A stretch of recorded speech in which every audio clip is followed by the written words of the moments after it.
तो रामचरितमानस बालकांड दोहा संख्या 152 के बाद का प्रसंग है। याज्ञवल्क जी भारद्वाज मुनि से कह रहे हैं, यह इतिहास पुनीत अति उमहि कही वृषकेतु, भरद्वाज सुनो अपर पुनि राम जन्म कर हेतु। जो अभी प्रसंग सुनाया ये वो प्रसंग है जो शंकर भगवान ने उमा से कहा, और हे भरद्वाज एक और कथा है जिसके कारण राम ने मनुष्य अवतार लेकर धरती पर अवतरण किया, वो सुनिए। आगे कहते हैं कि सुनि मुनि कथा पुनीत पुरानी, जो गिरिजा प्रति शंभु बखानी। याज्ञवल्क्य जी सुनाने जा रहे हैं, पर ये कथा भी शंकर भगवान के द्वारा ही गिरिजा को सुनाई गई है। यानी जितने भी प्रसंग रामचरितमानस में आते जा रहे हैं, वो आरंभ जो है सबसे पहले शंकर भगवान ने ही गिरिजा को पार्वती को सुनाए हैं। तो कहते सुनि मुनि कथा पुनीत पुरानी, हे मुनि ये बहुत प्राचीन और पवित्र कथा सुनिए जिसको शंकर भगवान ने पार्वती जी से बखान कर कहा था। विश्व विदित एक कैकय देशु, सत्य केतु कहाँ बसई नरेशु। कैकय नाम का एक देश था जिसको सारे संसार जानता है। वहां पर सत्यकेतु नाम का राजा बसता था। धर्म धुरंधर नीति निधाना, तेज प्रतापशील बलवाना।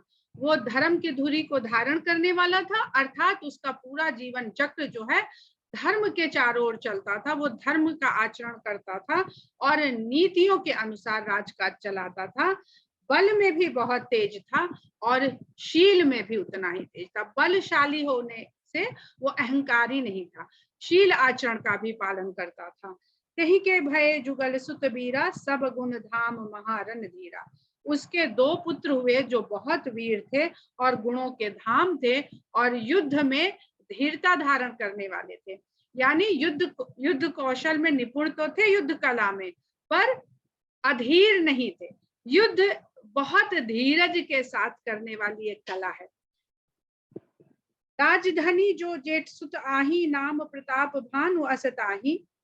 राजा का जो बड़ा पुत्र था, जो राज्य का उत्तराधिकारी होने वाला था, उसका नाम प्रताप भानु था।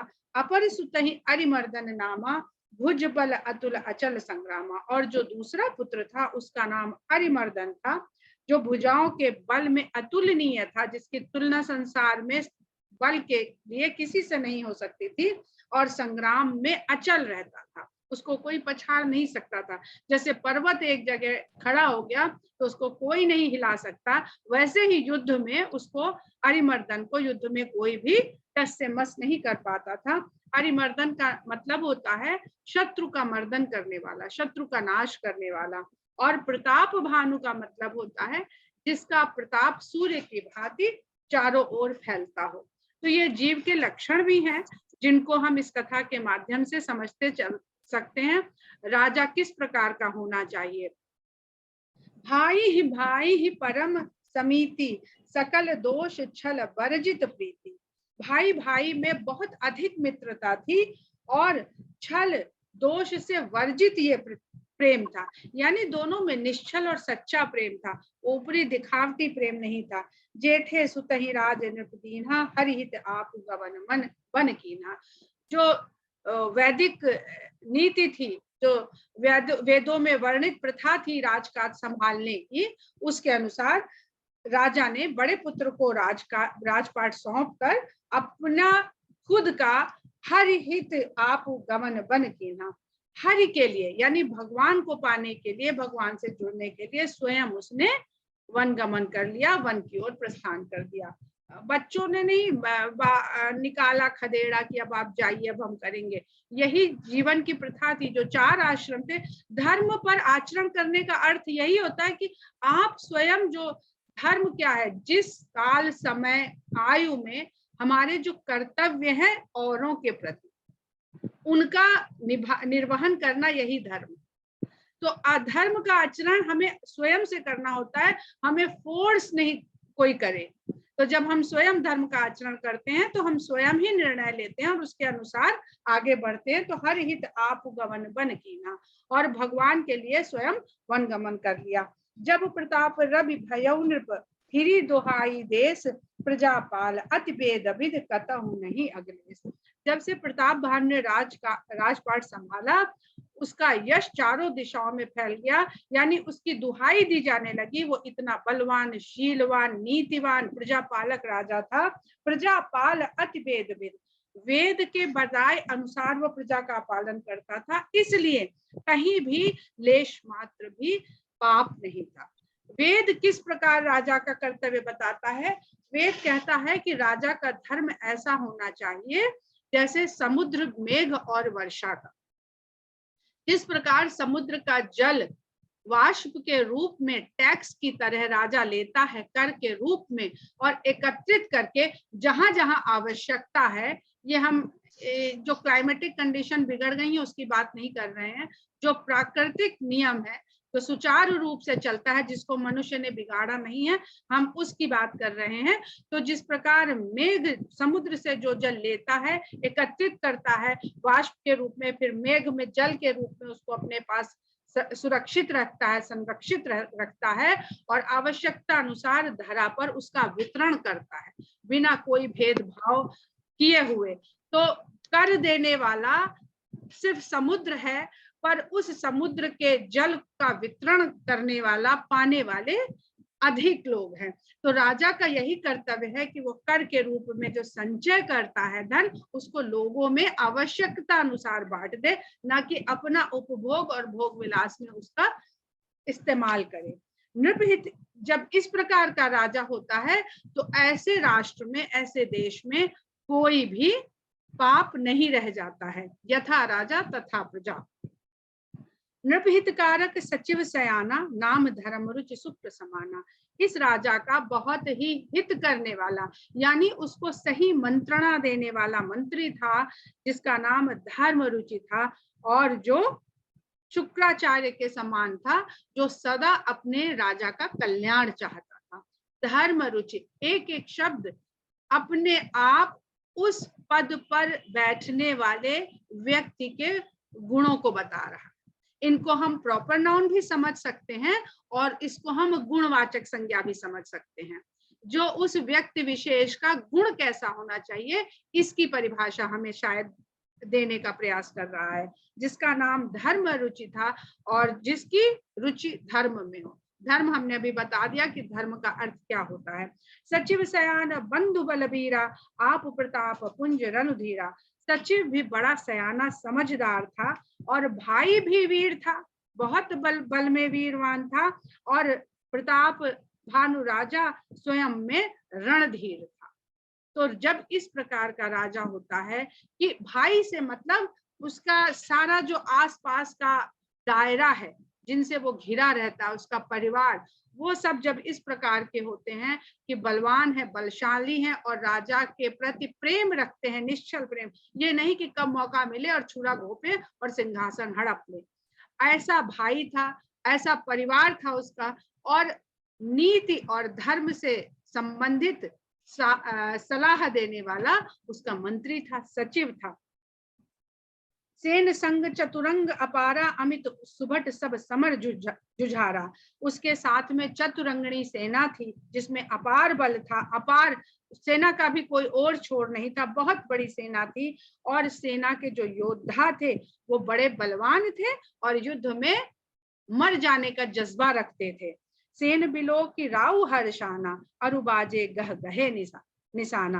अपनी सेना को देख करके राजा हर्षित होता था, और एक बार की बात है कि वो अपनी सेना को देखकर हर्षित हुआ और उसने नगाड़ों पर चोट करवाई, अर्थात वो युद्ध के लिए प्रयाण करने निकल पड़ा।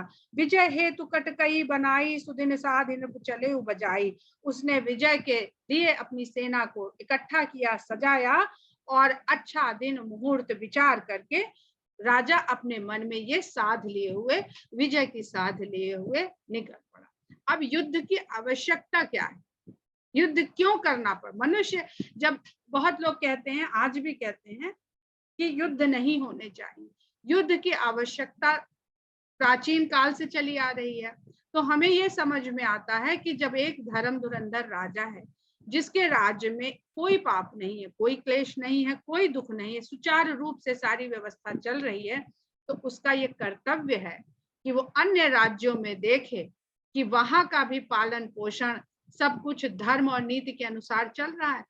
आप खुश नहीं, हम भी अपने को संतुष्ट और सुखी और आनंदित रखें, और यदि हम बलशाली या सामर्थ्यवान हैं तो दूसरों के भले और कल्याण की देखरेख करना वो भी बलशाली व्यक्ति का धर्म होता है, अन्यथा वो अधर्म है।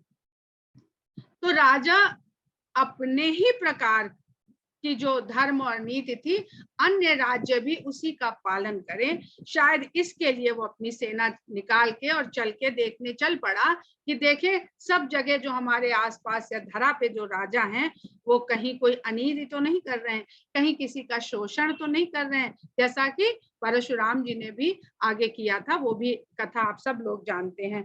तो विजय हेतु कटकई, यहाँ पे वो अहंकार जनित अपने राज्य को बढ़ाने के लिए नहीं चल रहा है, क्योंकि कहीं भी उसके आचरण में इसका जिक्र तुलसीदास जी ने नहीं किया है कि वो अपना बल परखने के लिए या अपना राज्य बढ़ाने की लालसा से चल पड़ा है। जहाँ तह परी अनेक लड़ाई, जीते सकल भूप बरियाई। अनेक स्थानों में उसको युद्ध लड़ने पड़े, अर्थात लोगों ने उसका विरोध किया। आज भी देखिए ये व्यवस्था आज भी वैश्विक रूप में ऐसे ही चलती है। वो क्या बन गए हैं, तरह तरह के तमाम सारे ऑर्गेनाइजेशन, यूएन और क्या क्या, किसी में 7 देश हैं तो किसी में एशियाटिक देश हैं तो किसी में यूरोपियन है, ताकि कहीं भी, और क्या ह्यूमन राइट्स जैसे ऑर्गेनाइजेशन चल रहे हैं कि किसी भी मानव के साथ अन्याय होने ना पाए। ह्यूमन तो छोड़िए, प्राणी मात्र के साथ अन्याय ना होने पाए, इसके लिए भी बहुत ऑर्गेनाइजेशन बने। तो जो जो सामर्थ्यवान है, जो एक लेवल तक पहुंच चुका है कि अपने आसपास की व्यवस्था उसने बिल्कुल फिट कर ली है, तो यही उसका उत्तरदायित्व है कि वो पूरे समाज को, पूरे धरा को इसी तरह से चले, सब लोग, किसी के साथ अन्याय ना हो, इसका पालन करें। तो अनेक जगह युद्ध हुई, लड़ाई हुई। आज भी अलग अलग विचार भेद जब टकराते हैं तभी युद्ध होते हैं। कोई डेमोक्रेसी को अच्छा मानता है, कोई कम्युनिज्म को अच्छा मानता है, तो कोई राजवंश परंपरा को, आज भी गिनी चुनी जगहों पे आज भी राजवंश परंपराएं हैं। जब जो प्रथा दूषित होएगी प्रकृति के द्वारा, वो धीरे धीरे विलुप्त कर दी जाएगी, चाहे वो सामंतवादी प्रथा हो, चाहे वो प्रजातंत्र हो, राजतंत्र हो, अथवा जो भी साम्यवाद हो, क्योंकि मनुष्य अपने स्वार्थ के चलते इन सभी अच्छे सिस्टम को बिगाड़ देता है, खराब कर देता है, प्रदूषित कर देता है। तो जहां तहां परी अनेक लड़ाई, ये आज के संदर्भ में हम लोग हर बात को समझना है, इसलिए हम ये सब बातें जोड़ते हैं। जीते सकल भूप बरियाई, अपने बल से उसने अनेक राजाओं को जीत लिया। सप्तदीप भुज बल बस कीन है, लय लय दंड छाण नृपदीन है। तो इस चौपाई से ऐसा नहीं लगता है कि ये कथा केवल आर्यावर्त की चल रही है। यहाँ पर साफ साफ लिखा है कि 7 द्वीपों को उसने अपनी भुजाओं के बल से अपने नियंत्रण में ले लिया और सबको दंड ले लेकर छोड़ दिया। दंड यानी कर, टैक्स, कि अभी भी आप देख लीजिए यही सिस्टम चलता है।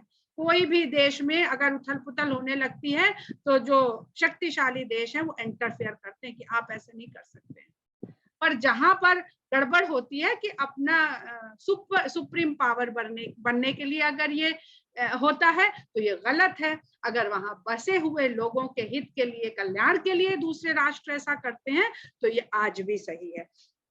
लय लय दंड छाण नृपदीन है, सकल अवनि मंडल ते ही काला, एक प्रताप भानु महिपाला।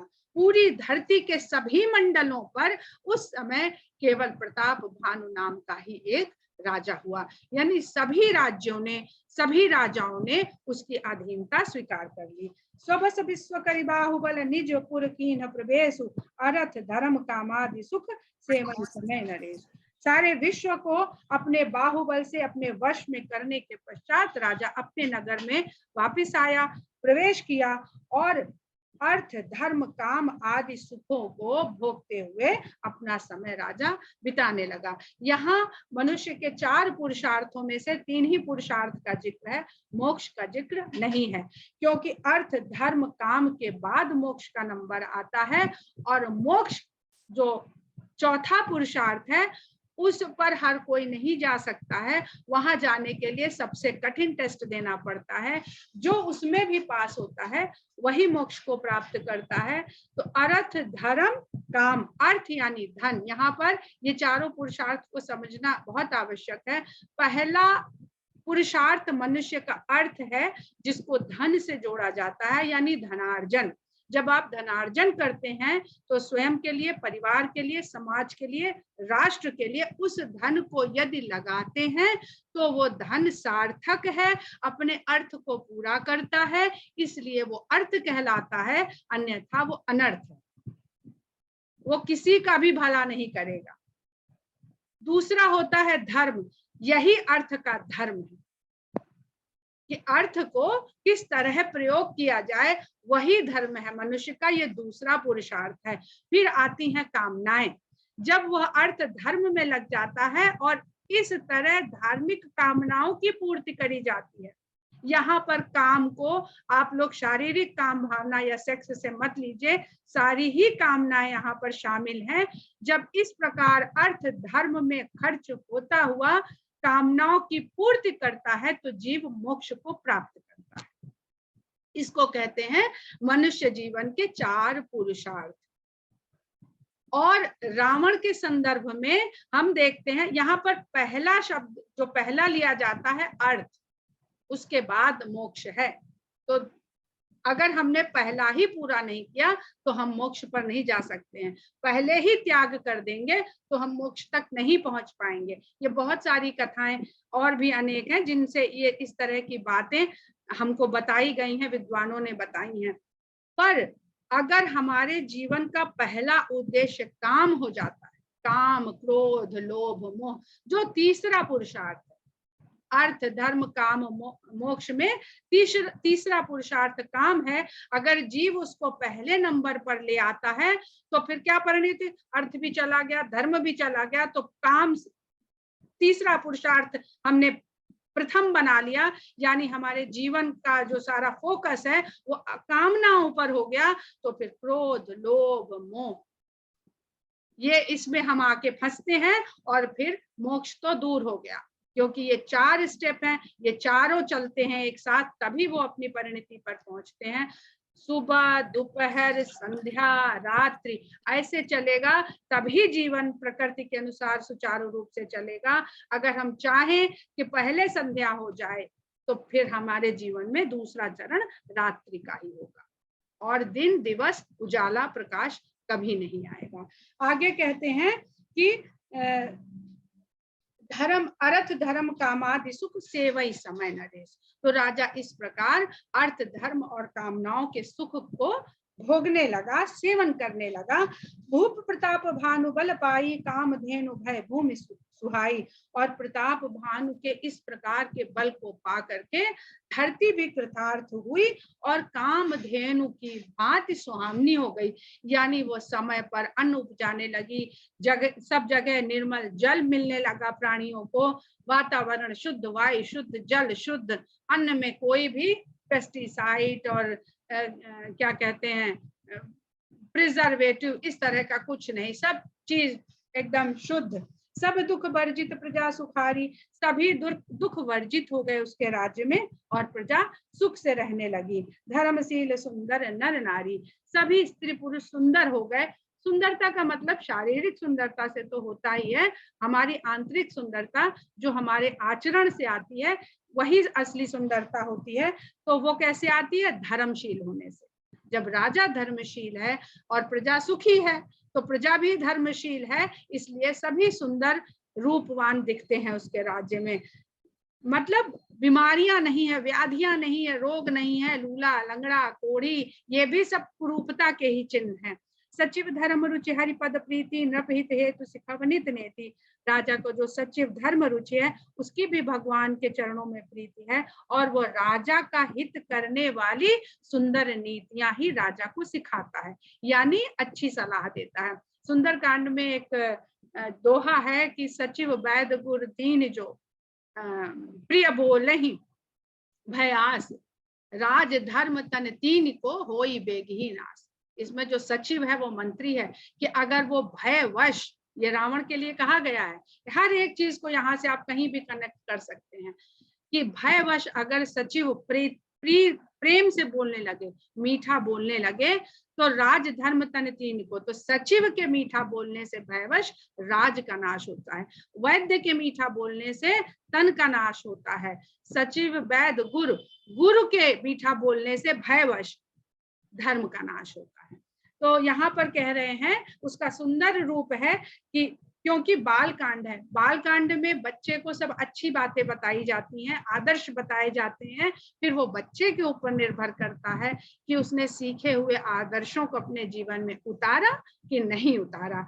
सचिव धर्म रुचि हरिपद प्रीति नृपहित हेतु सिखव नित नीति गुरु सुर संत पितर मही देवा करें सदा नृप सबके सेवा। गुरु की, देवताओं की, संतों की, पितरों की, धरती के देवताओं की, सबकी राजा सदा सेवा में लगा रहता है। भूप धर्म जे वेद बखाने सकल करें सादर सुख माने। वेदों में जो भी धर्म बताए गए हैं राजा आदर सहित सुख मानकर, बोझा मान करके नहीं, खींच करके नहीं, आदर सहित सुख मान करके उसका पालन करता है। दिन प्रतिदेयी विविध विधि दाना सुनई शास्त्र वर वेद पुराना। नित्य ही वो विविध प्रकार के दान देता है, जरूरतमंदों को दान देता है और शास्त्र और वेद पुराणों की कथा को, सीखों को निरंतर सुनता है। जो धर्मशील राजा है वो निरंतर सुनता है, यानी हमको अच्छी बातें निरंतर सुननी चाहिए। यदि हम निरंतर नहीं सुनेंगे तो मनुष्य का दिमाग ऐसा होता है कि आपने जो उसमें डालेंगे ताजी चीज वही आपको प्रभावित करेगी, पुरानी चीज भूलते जाएंगे। तो नित्य उसमें आप नई नीतियां और शिक्षाओं को और सबक को सीखते रहिए, पढ़ते रहिए, गुनते रहिए, मथते रहिए। नाना बापी कूप तड़ागा सुमन बाटिका सुंदर बागा। उसने नाना प्रकार की वापियां, कुएं, सुंदर तालाब, सुंदर वाटिकाएं, बाग बगीचे सबका निर्माण करवाता रहता था ताकि जो प्रजा है उनको भी देख देख कर सुखी हो। सबको भी आजकल डिप्रेशन हो जाता है क्योंकि छोटे छोटे से घरों में सब घुस घुस के रह रहे हैं, कोई बाहर नहीं जा पाता है, सब लैपटॉप में, मोबाइल में घुसे। उसका रिजल्ट क्या हो रहा है? कितनी तेजी से देखिए मनोरोग बढ़ रहे हैं, कितनी तेजी से मनोचिकित्सक हमको नजर आने लगे हैं। तो इन सब का निर्माण राज्य में होना चाहिए, पार्क बने, वाटिका बने, मनोरंजन के साधन भी बने। विप्र भवन सुर भवन सुहाए सब तीर्थन विचित्र बनाए। सभी तीर्थ स्थानों में वो ब्राह्मणों और देवताओं के लिए सुंदर सुंदर भवनों का निर्माण करवाता है ताकि लोग अपने चेंज के लिए जब घूमने जाएं, भ्रमण करने जाएं। आज की तरह होटलों की चेन तो बनी नहीं थी और ना इंटरनेट था कि हमने बुक किया और चल पड़े निश्चिंत होके। तो यदि कोई अपने मनोरंजन के लिए, अपने विकास के लिए भ्रमण को निकलता है तो वहां पर उसको ठहरने रहने की उचित व्यवस्था मिले। और जितने भी हमारे देखिए जो भ्रमण के स्थल हैं वो तीर्थों के रूप में विकसित हुए हैं। जहाँ लगी कहे पुराण श्रुति एक एक सब जाग, बार सहस्त्र सहस्त्र नृप किए सहित अनुराग। और वेदों पुराणों में जितने भी प्रकार के यज्ञ, यज्ञ कहते हैं किसी भी महान कार्य को कर लेने के संकल्प को। हम यज्ञ करते हैं तो सबसे पहले जो पुरोहित होता है वो संकल्प करवाता है, यानी किसी भी अच्छे कार्य को जब आप करते हैं तो पहले स्वयं के भीतर संकल्प को धारण करना पड़ता है कि हम इस कार्य को करेंगे और जब तक इसे पूर्ण नहीं कर लेंगे तब तक यहाँ से उठेंगे नहीं, अर्थात तब तक हम न तन मन धन से दूसरे कार्य में अपने आप को डाइवर्ट नहीं करेंगे। तो जहाँ लगी कहे पुराण श्रुति एक एक सब जाग, बार सहस्त्र सहस्त्र नृप किए सहित अनुराग। हजारों हजारों बार राजा ने प्रेम सहित उन सभी यज्ञों को किया। हृदय न कछु फल अनुसंधाना, भूप विवेकी परम सुजाना। राजा की इच्छा में किसी भी फल के लिए अब कोई प्यास शेष नहीं रह गई, कोई इच्छा नहीं रह गई, क्योंकि वो परम विवेकी और परम ज्ञानी राजा था। करई जे धर्म कर्म मन बानी, वासुदेव अर्पित नृप ज्ञानी। और जो धर्म कर्म का कार्य मन वचन कर्म से करता था, धर्म का कार्य, उसे भी वो वासुदेव को अर्पित करता था। अपना अहम नहीं मानता था कि मैंने ये कर दिया, यहाँ पर भाव ये है कि भगवान ने मुझे इस लायक बनाया तो मैंने यह सब कार्य आपके लिए किया। आपने किसी भूखे को भोजन कराया या प्यासे को जल दिया या किसी निर्धन व्यक्ति की फीस दी, तो अपने अहम को मत आप तुष्ट करिए। आप ये सोचिए कि भगवान ने एक जरूरतमंद आपके सामने भेजकर आपको मौका दिया है एक अच्छा कार्य करने का। तो ये हमको थैंकफुल होना चाहिए, और जिसके साथ हम मदद कर रहे हैं कभी उससे नजरें नहीं मिलानी चाहिए, क्योंकि अगर आप नजर मिलाएंगे तो आपके अंदर आपको उसके भीतर एक ऐसी भावना दिखेगी जो उसको आपसे नीचे रख रही होगी, और जब वो अपने को आपसे नीचे करेगा तो आप बिना कुछ किए ही उससे ऊपर उठ जाएंगे। आप अपने भीतर अहम भाव नहीं ला रहे हैं, तब भी उसकी जो दीनता है, जो हीनता है, वो आपको स्वयं ऊपर उठा देगी। इसीलिए हमारे यहाँ कहा जाता है कि गुप्त दान करिए कि दायां हाथ दे तो बाएं को पता न चले। ये अहंकार भाव से मुक्त रखने के लिए किया जाता है। पर हम फटाफट फेसबुक पे फोटो डाल देते हैं कि आज हमने यहाँ अनाथालय में जाके केला खिलाया और विधवा आश्रम में जाके बिस्कुट बांटे या वृद्धाश्रम में जाके संतरे बांटे। जहाँ लगी हृदय न कछु फल अनुसंधाना भूप विवेकी परम सुजाना करई जे धर्म कर्म मन बानी वासुदेव अर्पित नृप ज्ञानी चढ़ी बरबाजी बारे एक राजा मृग्या कर सब साज समाजा। एक बार राजा घोड़े पर सवार होकर और शिकार का सारा सामान लेकर के सब साजो सामान सजा करके आखेट के लिए निकल पड़ा अपने नगर से। अब यहाँ पे आखेट की आवश्यकता क्यों है? ये सभी लोग जानते हैं कि क्षत्रिय का धर्म है कि वो आखेट करे। इसमें दो चीजें मुझे समझ में आती हैं। एक तो इकोसिस्टम का संतुलन, आज की तरह जंगल नहीं कट गए थे और विलुप्त नहीं हो रहे थे बहुत सारे जंतु, तो आखेट के द्वारा वो एक इकोसिस्टम भी मैनेज होता था, बैलेंस होता था। और कोई भी अगर उसका काम युद्ध है, दूसरे की रक्षा करना है, अपने लिए युद्ध नहीं करना है, दूसरे की रक्षा और दूसरे को न्याय दिलाने के लिए युद्ध करना पड़ता है, तो उसका मन मजबूत होना चाहिए। और मजबूत तभी होगा जब वो आखेट करता रहेगा, वो शिकार करता रहेगा। तो चढ़ी बरबार बाज एक राजा मृग्या कर सब साज समाजा विंध्याचल गभीर बन गयो मृग पुनीत बहुमारत भयो। विंध्याचल के जंगलों में उसने प्रवेश किया और वहां पर उसने अनेक मृगों का शिकार किया। मृग्या शब्द बना ही मृग के वध करने को लेकर के है। फिरत विपिन नृप दीख बराहु जनु बन दुरेउ शशि कृस राहु। जंगल में शिकार करते हुए, भटकते हुए, घूमते फिरते हुए राजा को एक वराह दिखा, अर्थात सुअर दिखा। जनु बन दुरेहु शशि कृस राहु। ऐसा लग रहा था, इतना भयंकर था वो वराह कि लग रहा था राहु ने चंद्रमा को ग्रहण करने के लिए मुंह में दबाया है और वन में आ गया है। बड़ पितु नहीं समात मुख माही, पर चंद्रमा इतना बड़ा है कि वह वराह के मुख से अंदर भी नहीं जा रहा है। मनोह क्रोध बस उगलित नाही, और वो उसको निगल नहीं पा रहा है, तो क्रोध में आ रहा है वराह, इसलिए उसको बाहर छोड़ भी नहीं रहा है। कोल कराल दसन छबिगाई तनु विशाल पीवर अधिकाई। ये तो उसके दांतों का जो बनावट है, जो रचना है, उसकी भयानकता को वर्णन करने के लिए इस प्रकार कहा जा रहा है। इस मुख के साथ साथ उसका शरीर भी बहुत ही विशाल, भारी, भरकम था। घुरघुरात है आरों पाए चकित बिलोकत कान उठाए।